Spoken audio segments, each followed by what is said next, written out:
El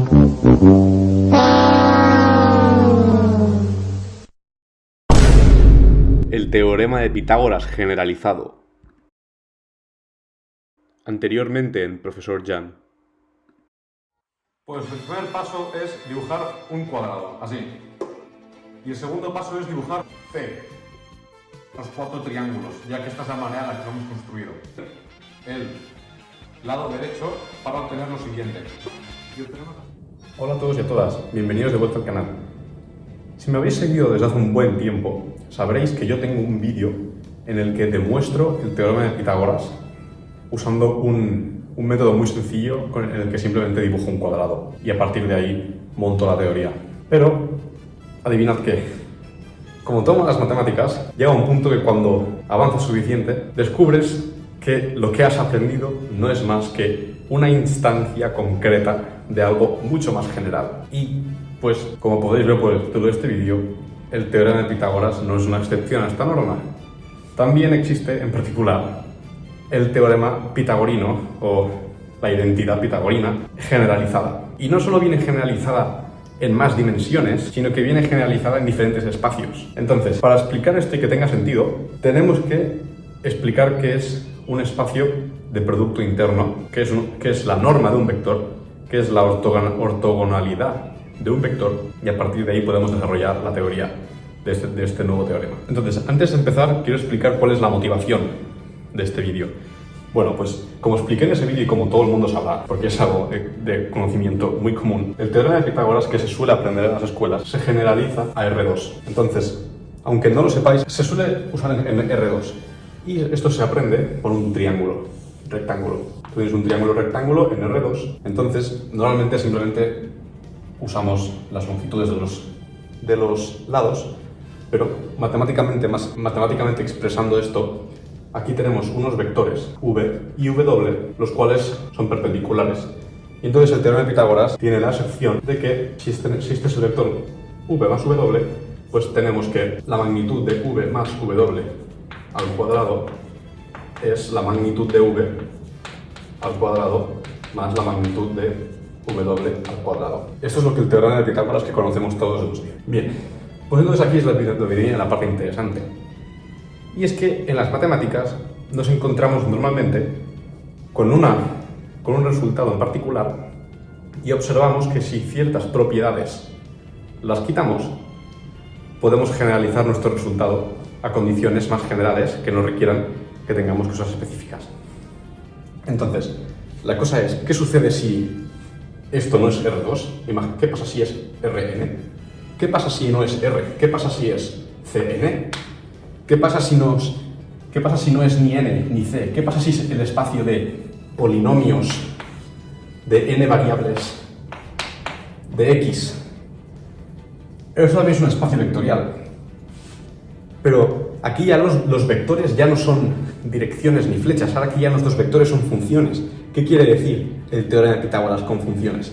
Bueno, pues esta es la gracia de generalizar cosas en matemáticas, y es que puedes explorar ideas mucho más complejas sin tener que ser tan específicos. Entonces, como he dicho antes, vamos a repasar ahora qué es un espacio de producto interno, qué es la norma y qué es la ortogonalidad. Primero de todo, tenemos que explicar qué es un espacio de producto interno. Un espacio de producto interno, como dice su nombre, es un espacio vectorial que, para quien no lo sepa, podéis ir al vídeo en el que explico derivadas e integrales, creo que saldrá aquí, con cálculo, en el cual explico más en detalle qué es un espacio vectorial, pero es un conjunto de vectores v potencialmente infinito, que satisface que para todos los escalares alfa y beta en un campo base tenemos que la combinación lineal de cualquier vector con los escalares también pertenece al conjunto inicial. Esto es un espacio vectorial. Entonces, ¿qué es un producto interno? Un producto interno es una función que voy a denotarlo P de producto. Es una función que envía un par cartesiano que voy a explicar qué es ahora, un par ordenado del espacio vectorial y nos lo envía a F. Y se suele denotar con estos corchetes con una coma entre medio para denotar un vector 1 y un vector 2. Entonces, un par ordenado, que es la denotación esta de la cruz, perdón, de la multiplicación esta, es simplemente un par de vectores en el cual importa el orden. Es decir, no es lo mismo tener B1 y B2 que B2 y B1. Entonces, esta función envía este par ordenado a el corchete V1, V2. Y este producto interno tiene una serie de propiedades. ¿Por qué? Pues porque a los matemáticos nos gusta mucho explorar diferentes objetos y al fin, después de explorar bastante, descubrimos que estos objetos tienen algunas propiedades en común.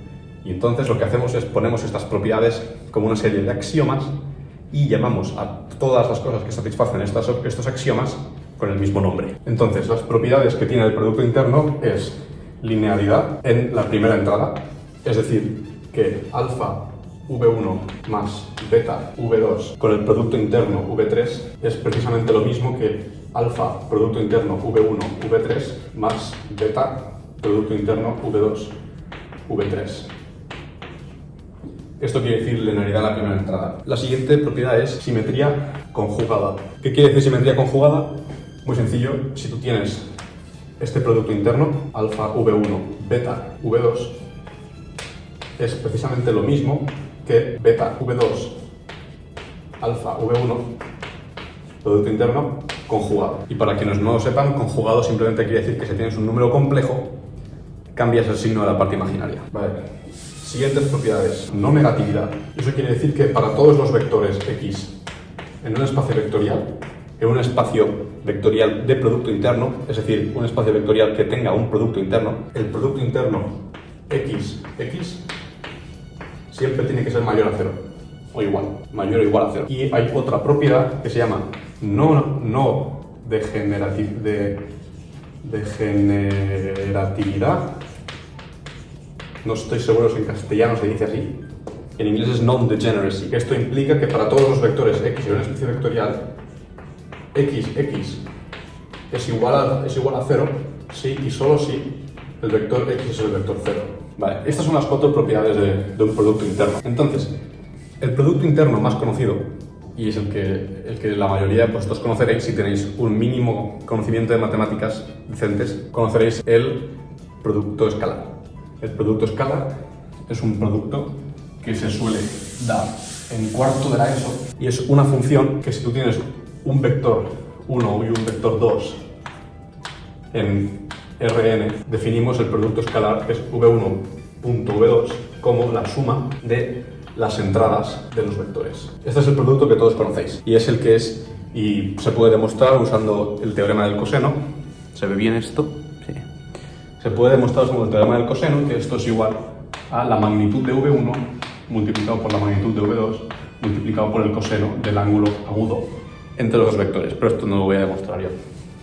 Bueno, pues el producto escalar, este de aquí, es en particular un producto interno y lo podéis demostrar vosotros si queréis en vuestro tiempo libre. Comprobáis que todas las propiedades funcionan. Entonces, esto es un producto interno. Es una generalización del producto escalar en el espacio vectorial normal y corriente en Rn. Bien, entonces, a partir de esta definición del producto interno podemos hacer dos definiciones más. Una es la magnitud o la norma de un vector y la otra es perpendicularidad. Voy a hacer perpendicularidad primero. Dos vectores son perpendiculares, ¿de acuerdo? Imagináis que estáis en Rn si tenéis esto de aquí. Este es V1 y este es V2. Estos son dos vectores perpendiculares, como habréis imaginado y os habrán enseñado en la escuela. Entonces, ¿cómo sabemos matemáticamente si son perpendiculares? Aparte, no solo mirando, porque mirar no es algo matemático. Podemos saber si dos vectores son perpendiculares usando el producto escalar que he mencionado antes.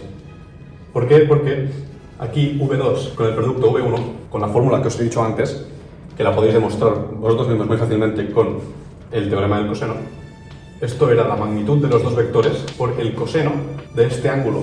Pero este ángulo es pi entre 2. Y sabemos que el coseno de pi entre 2 es 0. Entonces, podemos ver que en R2, y generalmente en Rn, pero en R2 podemos ver que dos vectores son perpendiculares si y solo si su producto escalar es 0. Entonces, como matemáticos que somos, pues dijimos un día, ¿y por qué no generalizamos esta idea y hacemos que en general, en cualquier espacio vectorial con producto interno V, y que a partir de ahora voy a denotar un espacio vectorial con producto interno de esta manera? El espacio vectorial y el producto interno. En este espacio vectorial decimos que V1 o VI es perpendicular a VJ si y solo si el producto interno VI, VJ es 0. Esta es la generalización que vamos a hacer. ¿Por qué? Porque sigue muy bien a partir del ejemplo en R2 que conocemos todo el mundo. Entonces, ahora aquí esto es perpendicularidad, y luego está el siguiente concepto que es interesante estudiar, que es la magnitud o la norma. Yo prefiero decir norma, que se denota con esta doble rayita, y en R2, en nuestro ejemplo que podemos visualizar fácilmente, la norma o la magnitud, como dice el nombre, es la longitud del vector, ¿de acuerdo? Pues es cuánto mide esta línea de aquí. ¿Y cómo vamos a definir formalmente cuánto mide un vector? Claro, obviamente esto es matemáticas, no podemos ir con la regla y decir este vector mide tanto. Tenemos que formalizar esta idea. ¿Y cómo podemos hacerlo? Bueno, pues si recordamos la fórmula esta del producto escalar, que recuerdo otra vez, la podéis demostrar, no tenéis que creerme. Si tomas el producto escalar, imagino que estamos en R2, ¿de acuerdo?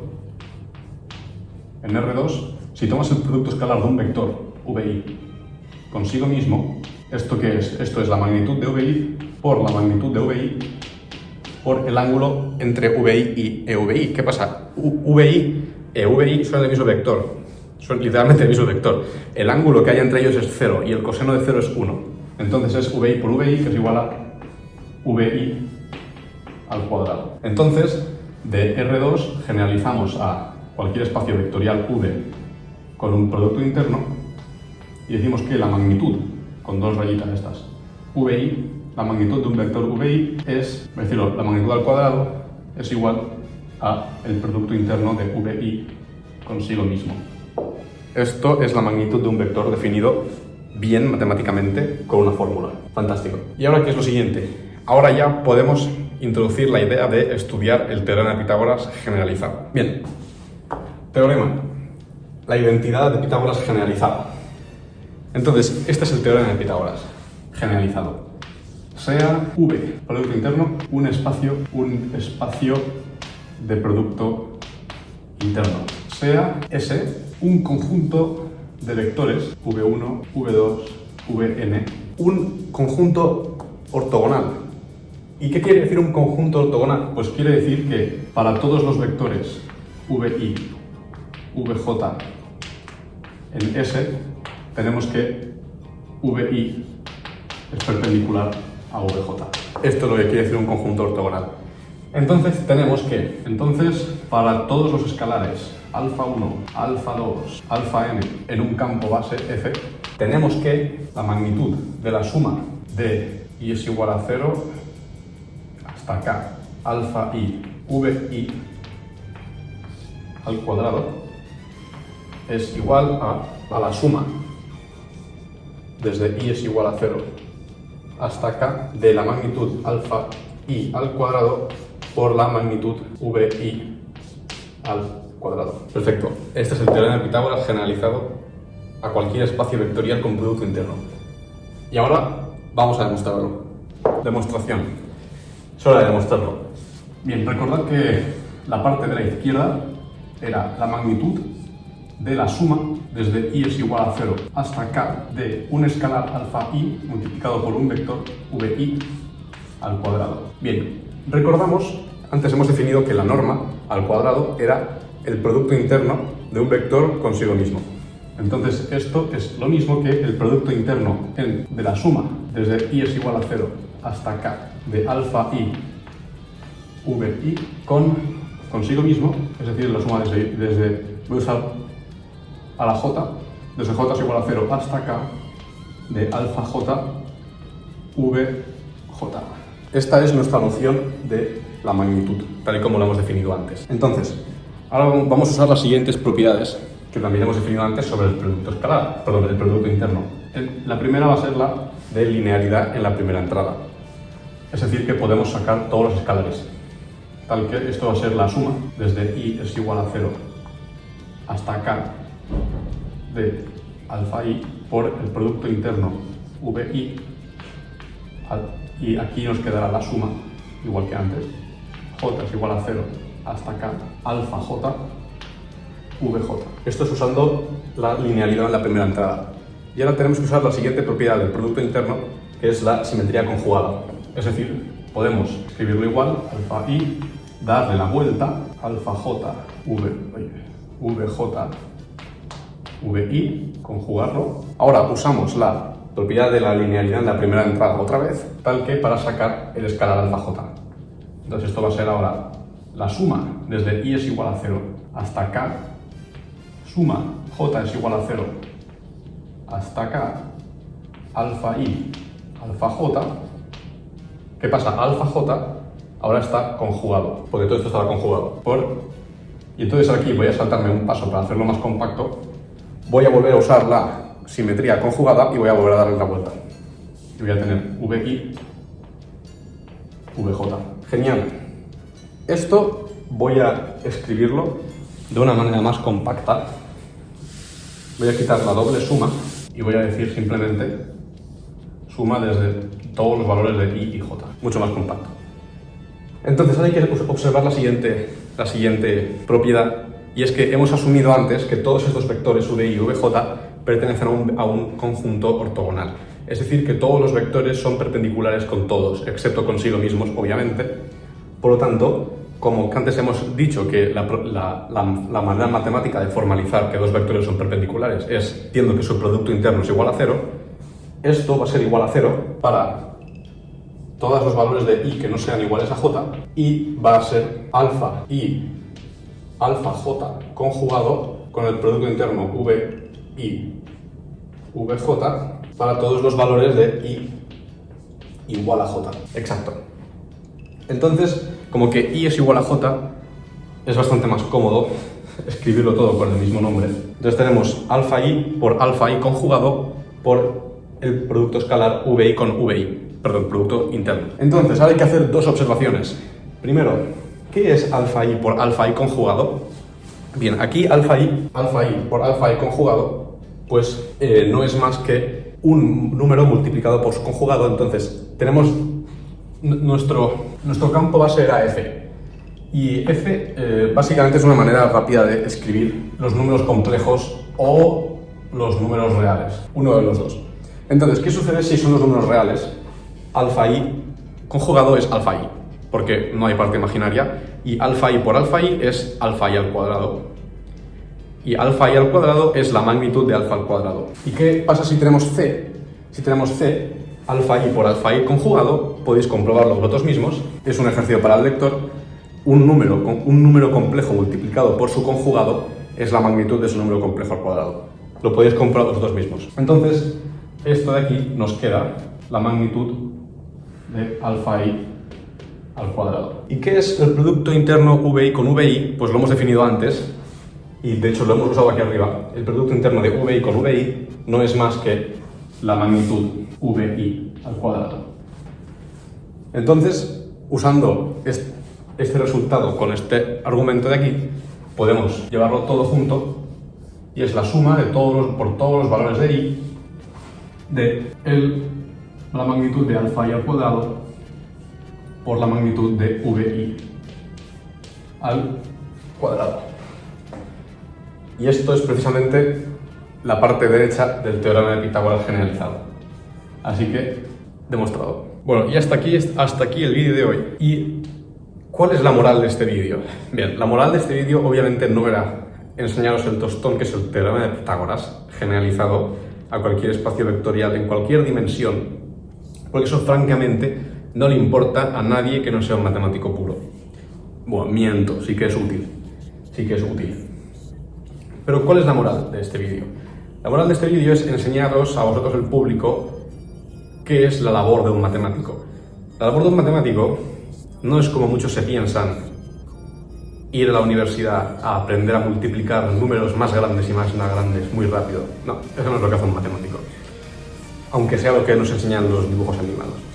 Lo que hace un matemático es, hay una muy buena frase que me gusta mucho, la labor de un matemático es darle el mismo nombre a cosas que son fundamentalmente diferentes. Y hasta aquí el vídeo de hoy. Espero que os haya gustado. Podéis reflexionar sobre esta frase que he dicho y un saludo hasta la próxima.